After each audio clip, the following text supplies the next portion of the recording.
Hello friends, I have received multiple demands from our colleagues in past few days to discuss the issues under PCPNDT Act where uniformity in implementation is lacking.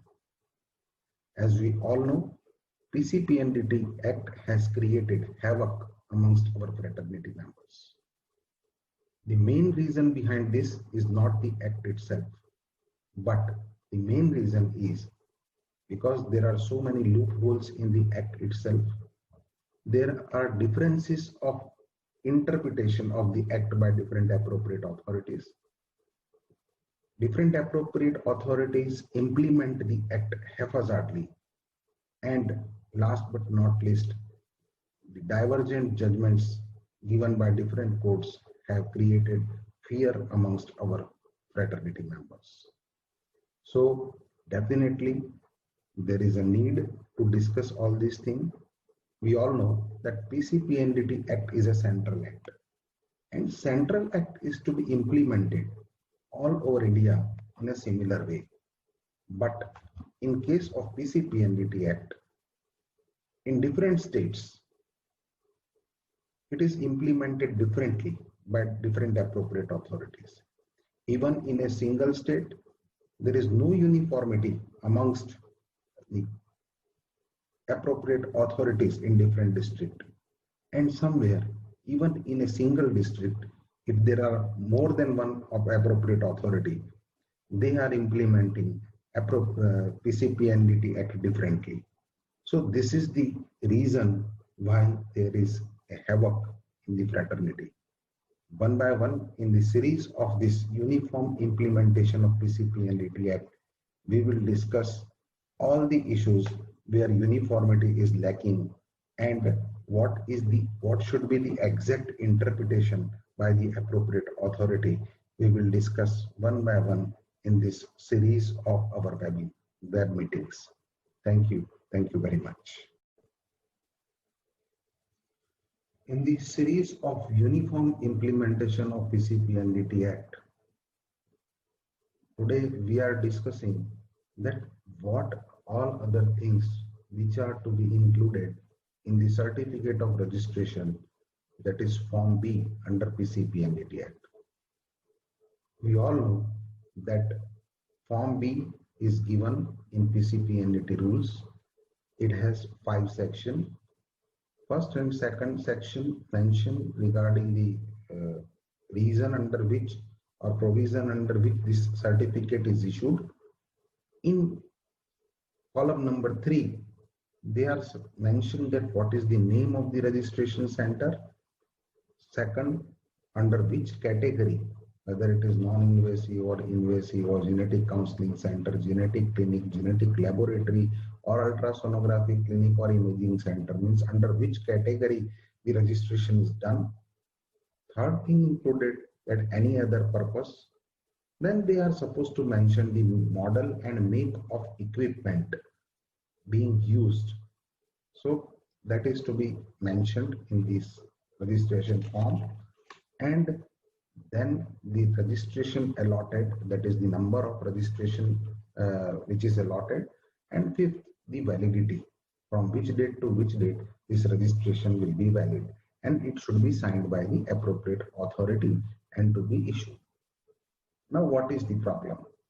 See, when we go to Punjab in many centers for medical audit, we used to see that many appropriate authorities put the photograph of all the employees who are registered under PCPNDT Act on Form B. Now the space in Form B is so less that those photographs cannot be stick on one certificate sometime.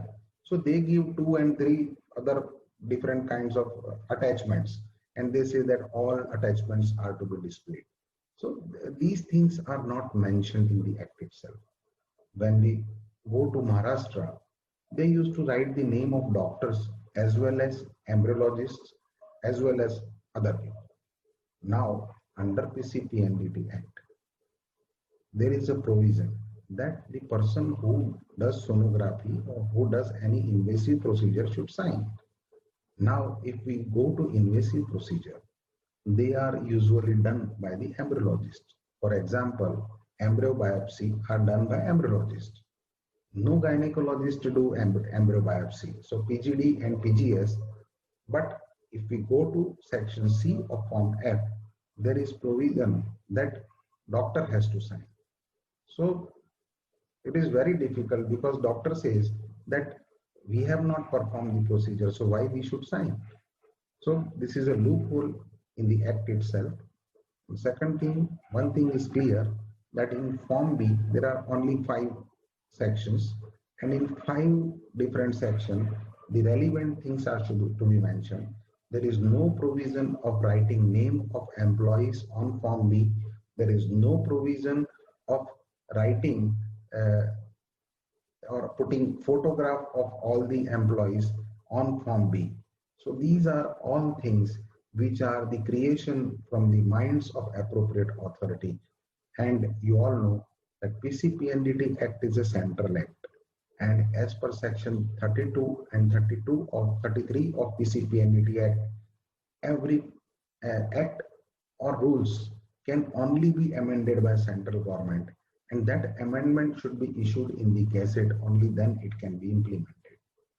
But although there are no such provision of putting photograph, there are no such provision of putting name of employees on the certificate, still many appropriate authorities all over India in different states are following that thing, which is again is not explainable, and there is no uniformity at all in the implementation of the act because there is no,